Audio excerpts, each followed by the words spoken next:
जी, अभी राजस्थान में जो है आशुतोष राणा जी पर हमला हुआ है, ग्रामीण की ओर से बताया जा रहा है, भाजपा की कार्यकर्ताओं की ओर से बताया जा रहा है। क्या कहेंगे आप इसको? एक भैंस के तबेले में स्कूल चल रहा था, उसका खुलासा करने आज आशुतोष वहां पहुंचने वाला था। और जब आशुतोष वहां पर पहुंचा अपनी टीम के साथ, तो उन लोगों के ऊपर बहुत ही घातक हमला किया गया, पत्थरबाजी कर दी गई उन लोगों के ऊपर, गाड़ियां तो तोड़ी तोड़ी गई, महिलाएं थी, महिला के ऊपर भी हाथ उठाए गए। और हम सब ने देखा है कि किस तरीके की वीडियोस बाहर आ रहे हैं, जहाँ बीजेपी के गुंडे झुंड में सीजेपी के वॉलंटियर्स को मार रहे थे, पीट रहे थे।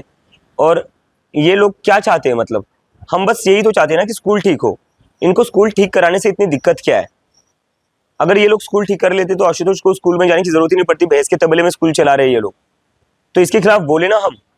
ये गुंडागर्दी मचा रखी है इन लोगों ने, पूरे देश में गुंडागर्दी मचा रखी है। और ये नहीं चाहते गरीबों के बच्चे पढ़े, ये नहीं चाहते कि गरीबों के बच्चों के लिए अच्छे स्कूल हो, अच्छी शिक्षा हो। अगर ये चाहते तो इनको तकलीफ आशुतोष के स्कूल जाने से नहीं होती, इनको तकलीफ होती कि भैंस के तबले में स्कूल कैसे चल रहा है, इनको तकलीफ होती कि बच्चों को पानी क्यों नहीं मिल रहा है। इसके ऊपर ये बोलते नहीं है, इसके ऊपर इनको तकलीफ नहीं होती है। लेकिन जैसे ही कोई बोलता है कि स्कूल ठीक कर दो, इनको तकलीफ होती है और ये लोगों को गुंडों की तरफ पीटना शुरू कर देते हैं। लेकिन बीजेपी की गुंडागर्दी का अंत पास में है।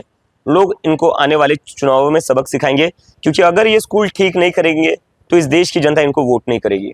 राजस्थान सरकार ने पहले ही जो है एक तरीके का प्रस्ताव पास किया था कि वीडियोग्राफी, फोटोग्राफी या कोई भी बाहर के व्यक्ति को स्कूल में प्रवेश निषिद्ध है करके। अब आप इसको किस तरीके से देखते हैं और आप कब जाएंगे राजस्थान और आपकी भूमिका क्या रहेगी अब इसके अंदर? देखिए, स्कूल में बहुत गलत गलत घटनाएं घट रही है सरकारी स्कूलों में। जैसे मैं कल चला गया था, वहां मैंने देखा कि बाहर से लोग आकर वहां गांजा पीते, दारू पीते। तो तब कोई ऐसा नोटिस नहीं आता कि बाहर के लोग नहीं आ सकते, तब सरकार को कोई तकलीफ नहीं होती। लेकिन जैसे ही कोई जाता है और दिखाता है कि स्कूल में पानी नहीं आ रहा है, जाता है और दिखाता है कि देखो बाथरूम कितने खराब है, जाता है और दिखाता है कि देखो टीचर्स कम है, तब सरकार को दिक्कत होती है। तब सरकार कहती है कि नहीं, स्कूल में बाहर के लोग नहीं जा सकते। क्यों नहीं जा सकते? आशुतोष जिन लोगों के साथ जा रहा है, मैं जिन लोगों के साथ स्कूल में जा रहा हूँ, वो उसी गाँव के लोग हैं। और उन्हीं गाँव के लोगों के बच्चे उन सरकारी स्कूलों में पढ़ते हैं और वो चाहते हैं कि स्कूल ठीक हो। तो सरकार क्यों नहीं चाहती कि स्कूल ठीक हो? सरकार को क्या दिक्कत है? क्या सरकार के जो लोग हैं उनको बस हेलीकॉप्टर में घूमने के लिए चुना था? आपको स्कूलों पर काम करना होगा। अभी जो हमला हुआ है उसमें महिलाएं भी शामिल थी, तो महिलाएं थी, उन्हें हानि पहुंची है, ऐसा अभी रांका जी की ओर से कहा जा रहा है, वीडियो में भी दिख रहा है। क्या जिस तरीके से हमले हो रहे हैं, इससे पहले आप पे भी हमला हुआ था जी और आपकी ही पार्टी के एक अब्दुल पुल के नामक जी कार्यकर्ता है, उनके पिताजी को भी बीजेपी द्वारा मारा गया है उनके द्वारा। तो ये हमले बढ़ते ही जाएंगे ऐसा लगता है? आप क्या क्या है ये एक्चुअल में, किस लिए हो रहा है? नहीं, मुझे लगता है ये लोग डर चुके हैं। इनकी पोल खुल चुकी है पूरे देश के सामने।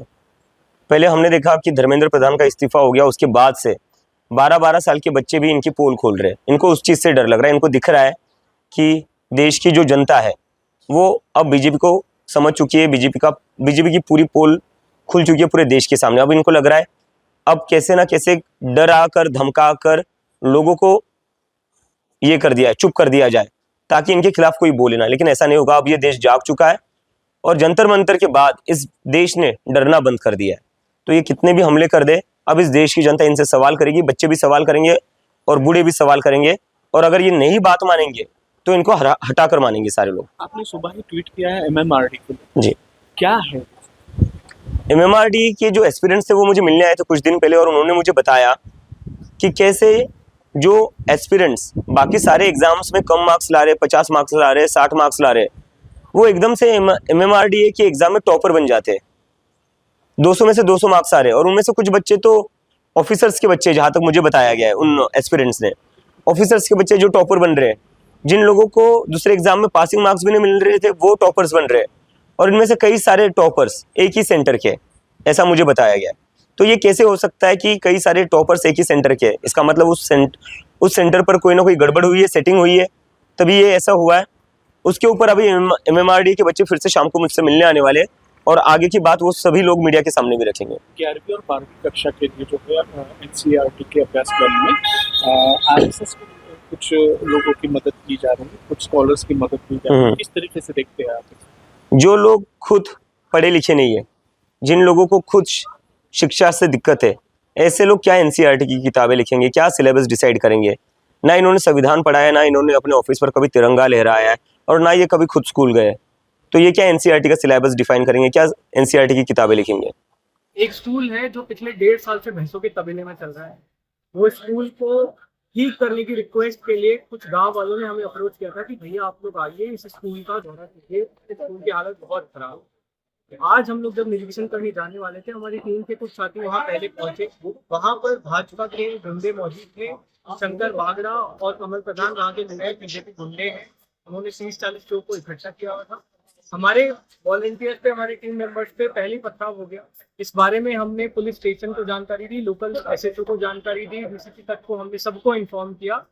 पता होने के बावजूद, इतनी मीडिया वहां पर मौजूद होने के बावजूद, जब हम लोग वहां पर पहुंचे तो पथराव शुरू किया गया।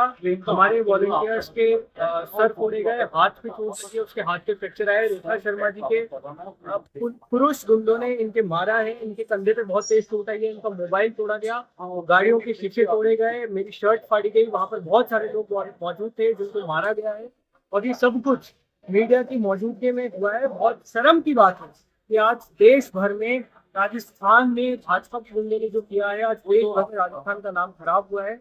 कितनी शर्म की बात है कि जिस राजस्थान का नाम किसी समय में एजुकेशन हब के तौर पर जाना चाहता था, आज राजस्थान गुंडागर्दी के नाम पर जा रहा है। ये सब कुछ मदन दिलावर के कहने पर हुआ है। शिक्षा मंत्री इसके सीधे तौर पर संलिप्तता है। उनके ऑर्डर के बिना ये संभव नहीं था। ये पुलिस की तरफ से कोऑर्डिनेटेड था, पुलिस को पता था, फिर भी उन्होंने कुछ नहीं किया। इससे साफ पता पड़ता है कि उनके आज प्लान था हमारे कार्यकर्ताओं की जान लेने की। फिर भी हम लोग उनसे डरने वाले नहीं है। हम स्कूलों का निरीक्षण जारी रखेंगे।